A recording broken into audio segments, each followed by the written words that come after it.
Just want to share a quick tip about getting better audio from your DJI Mic Mini 2s. Love these little guys. Just picked up the Osmo Action 5 Pro, which is recording this right now. And these are great for audio, but I do worry about plosives and wind noise because of the exposed mic capsule here. So what's it got to do? Easy fix. Get the Bubblebee kit and add some fabric on top, just like I've done on this guy. And it is not permanent because all these little stickies from Bubblebee are non-permanent adhesives that are super sticky, will stay as long as you want them to, but can be easily rubbed off and removed. So it's a very simple process. We're gonna take the sticky first, and we're gonna make sure that nothing covers the mic capsule here. I should note that we are going to be covering the built-in holes that are meant for the fur guard, but there's 3 different levels of fabric that you can choose from Bubblebee.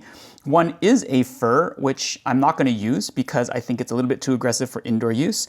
The second is their original, which is a little bit thicker and has this little perforation pattern on it. And my favorite is going to be the simple moleskine, which is the thinnest of the bunch. Very simple piece of fabric that when we put on top of a mic capsule will just prevent those little plosives that might happen when you're talking into a mic.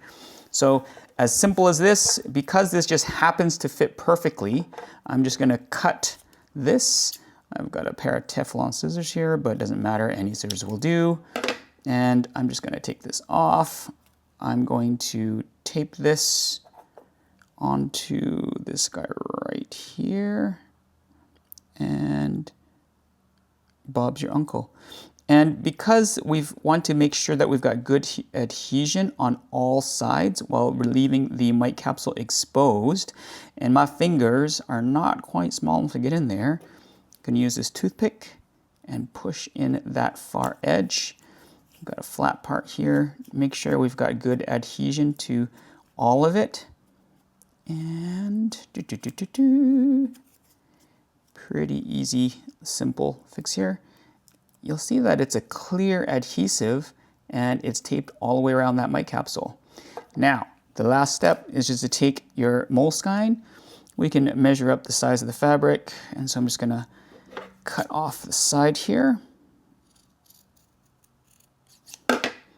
And we're just gonna plop that on top, first front corner. And these are a little stretchy, so we can make sure that we can cover all of the adhesive.